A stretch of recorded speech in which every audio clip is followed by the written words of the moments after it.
Hello students, आज आप लोगों को फैक्टर करने के लिए सिखाएंगे और फैक्टर अगर किया हुआ है तो उसका इनटू करके आंसर कैसे बताना है वो चीज हम आपको सिखाते हैं। क्लास 11 और 12 दोनों में इसका यूज होता है, इसीलिए इसको सीख लेते हैं हम लोग। जैसे देखिए यहाँ पे हम आपको सिखाते हैं, सबसे पहले इनटू करने के लिए सिखाते हैं और जब इनटू करने आ जाएगा तो हम आपको डायरेक्ट फैक्टर करने के लिए सिखाएंगे। जैसे मान लो लिखा हुआ है x+2 इंटू x+4, इसको इंटू करना है तो डायरेक्ट आप इंटू कर सकते हैं। x को x के साथ इंटू करेंगे तो एक्स स्क्वायर हो जाएगा और ये दोनों को क्या करना है, सॉल्व करना है। जैसे यहाँ पे क्या है, +2 है, यहाँ पे +4 है, तो +2 और +4 कितना होगा, +6। तो ये हो जाएगा आपका +6x और 2 को अगर 4 के साथ इंटू करेंगे तो क्या हो जाएगा, 8 हो जाएगा। फिर से एक बार समझो, इस तरह का दो टर्म है और दोनों को क्या करना है, आपको इंटू करना है। पहले से फैक्टर किया हुआ है और अब उसको मल्टीप्लाई करना है।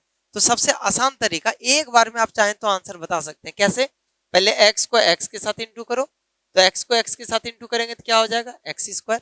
ठीक है, और उसके बाद ये जो +2 है और +4 इसको सॉल्व कर दो, तो +2 +4 कितना होता है, +6। तो +6 और x लिख दीजिए आप। ठीक है, उसके बाद +2 और +4 को ना इंटू कर देना है, तो कितना हो जाएगा, प्लस इंटू प्लस प्लस और 2 इंटू 4 8।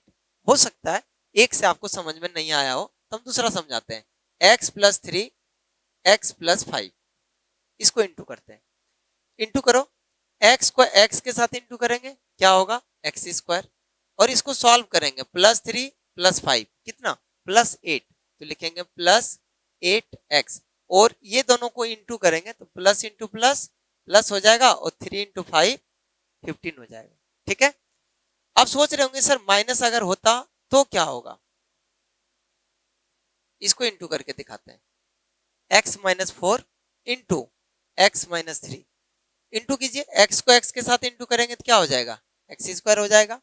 इसके बाद यहाँ पे क्या लिखा हुआ है सर, यहाँ पे लिखा हुआ -4 और यहाँ पे लिखा हुआ -3। -4 -3 कितना, सॉल्व कर दो, -7x।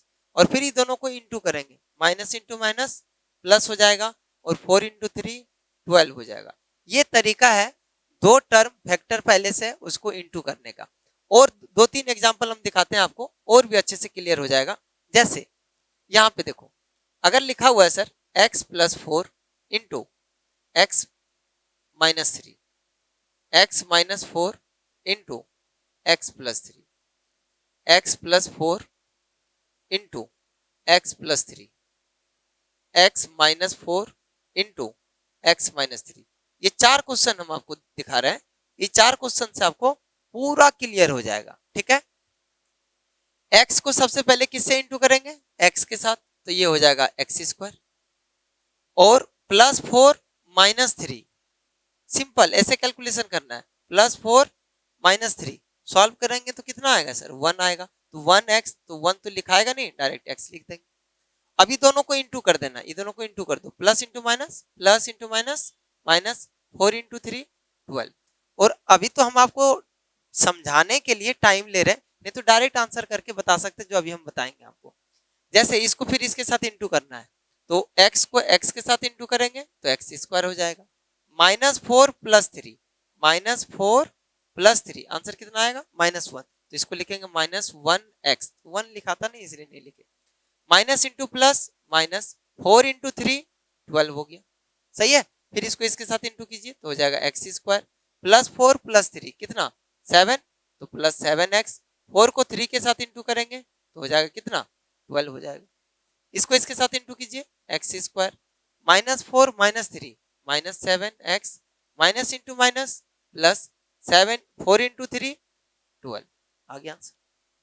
अब ये तो हम आपको फैक्टर करने के लिए सिखाए। ठीक है, अगर आप बताना चाहते हैं तो एक दो क्वेश्चन और दिखाते हैं, बस मन में बताना, डायरेक्ट आंसर हम तो लिख देंगे लेकिन आप मन में गुनगुना दीजिए। x+5 इंटू x+4, डायरेक्ट बताओ तो आंसर क्या होगा, जल्दी से क्या होगा सर, x² + 9x + 20। अगर क्वेश्चन रहेगा x-1 x-4, अब क्या होगा, इंटू कर दीजिए डायरेक्ट, मन में बोलिए। यहां से आंसर क्या होगा सर, x² - 5x + 4। अब ये तो हम आपको बताए कि दो टर्म इंटू में है और डायरेक्ट इंटू करने का क्या तरीका है। अब हम आपको क्या सिखा रहे हैं, अब हम आपको सिखा रहे हैं कि यदि पहले से फैक्टर किया हुआ था वो तो चीज खत्म हो गया, अब हम लोग फैक्टर करने सीखते हैं, फैक्टर करने सीखते हैं कि फैक्टर कैसे करते हैं, ये वाला चीज हम आपको सिखाते हैं। ऐसा लिखा हुआ है और इसको फैक्टर करना हो, ये सबसे ज्यादा यूज है आपके लिए कि ऐसा क्वाड्रेटिक दिया हुआ है, द्विघात दिया हुआ है, इसको आपको क्या करना है, फैक्टराइज करना है, गुणनखंड करना है। तो कैसे गुणनखंड करते हैं आपको समझाते हैं। ये 6 को किस में आप तोड़िएगा, क्लास 10 में कैसे बनाते थे एकदम सेम उसी तरह से हम बना के आपको दिखाते हैं, तो ज्यादा आपको समझ में भी आएगा। देखिए क्लास 9 और 10 में जो फैक्टर करने के लिए सीखे तो वो क्या था, +6x को क्या लिखिएगा, +6x को लिखिएगा +4x +2x।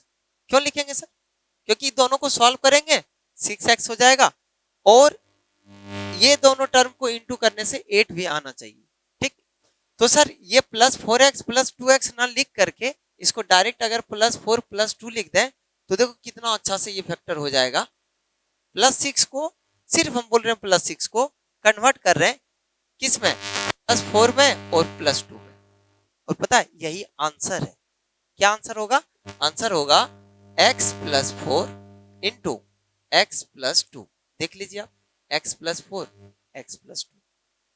जैसे इसको फैक्टर करना है तो आप सोचिए 8 को क्या लिखेंगे, 8 को क्या लिखेंगे, यहाँ पे 15 आना चाहिए, कितना आना चाहिए, 15 आना चाहिए। तो बताइए इसको तोड़ देंगे 5 और 3 में तोड़ देंगे, 5 को 3 के साथ गुना करो 15 हो जाएगा और 5 और 3 को जोड़ दो 8 हो जाएगा। इसका मतलब ये पता है 5 और 3 क्या है, +5 +3 है और ये सच में आंसर है। तो बताओ आंसर क्या हो जाएगा सर, आंसर होगा x +5 into x +3। Direct answer आ गया। जैसे इसको देखिए -7 को किस में तोड़ेंगे ताकि 12 आना चाहिए ना, तो इसको हम लोग इस तरह से ब्रेक कर सकते हैं 4 और 3 में, तो आंसर हो जाएगा -4 -3। -4 -3 कितना होता है, -7 और दोनों को इंटू करेंगे तो कितना हो जाएगा, 12 हो जाएगा। तो आंसर क्या होगा सर, x -4 इंटू x -3। उसी तरह से 1 को किस में तोड़ेंगे, +1 है यहाँ पे -12 है, सोचो 1 को किस में तोड़ दें सर ताकि आना चाहिए कितना, -12 आना चाहिए। तो सिंपल है, इसको किस में तोड़ देंगे, x -4 x +4 इंटू x -3। देखो हम मन में क्या सोचे हम आपको बताते हैं, +4 -3 +1, क्योंकि ये पॉजिटिव नंबर था, ये पॉजिटिव है इसलिए ये 4 है ये 3 है, ये दोनों में से बड़ा कौन है, 4, 4 में प्लस कर दी क्योंकि हमको पॉजिटिव लाना था, इसलिए x +4 इंटू x -3। फिर बताइए इसको सॉल्व करेंगे तो बताओ आंसर क्या होगा, हमको लाना कितना है, -x लाना है और -12 यहाँ पे है, तो दिमाग लगाएंगे कि x -4 लिख देंगे, बड़ा नंबर को माइनस में कर दिए, क्यों, क्योंकि यहाँ पे माइनस था और यहाँ पे प्लस था, तो बड़ा नंबर में क्या कर दिए, प्लस कर दिए, और यहाँ पे क्या लिखेंगे सर, x +3। सोचिए सोचिए हम कैसे, ऐसे सोचे कि -4 +3 सॉल्व करेंगे तो -1 हो जाएगा और दोनों को इंटू करेंगे तो यहाँ माइनस हो जाएगा। ठीक है, ये प्रैक्टिस का चीज है, जैसे प्रैक्टिस कीजिएगा तो आंसर आपका आ जाएगा। वैसे भी अगर ये क्वेश्चन को आप सॉल्व भी करते, जैसे क्लास 10 में कैसे सॉल्व करते थे, x² - x -12, आप सोचिए कैसे सॉल्व करते थे, यही वाला चीज हम करेंगे, x² - 4x + 3x - 12। इतना सबको आ रहा है तो आपको इतना नहीं सोचना था, सिर्फ सोचना था कि -4 + 3, बस इतना ही सोचना था, x -4 x +3 लिख दिए आप। ठीक है, जैसे इसको फैक्टर करना है, अब थोड़ा थोड़ा सीख गए होंगे, अब बता सकते हैं आप आंसर। इसका आंसर बताइए सर क्या होगा, इसका आंसर होगा x +4 इंटू x +3। क्यों, क्योंकि देखो x को x के साथ इंटू करेंगे x², 4 को 3 के साथ इंटू करेंगे 12, और 4 और 3 कितना हो जाएगा, 7। अब अगला आंसर बताओ तो इसका क्या होगा, इसका आंसर हो जाएगा सर x 7 लाना ना, तो x -4 x -3, सच में -4 -3 कितना होगा, -7 हो जाएगा और दोनों को इंटू करेंगे +12 हो जाएगा। इसी तरह से इसको तोड़ेंगे, तो इसको तोड़ेंगे तो क्या होगा सर, x 20 है, 20 लाना है, तो 5 और 4 9 और 5 × 4 20 हो जाएगा। इसका मतलब x +5 इंटू एक्स प्लस 4।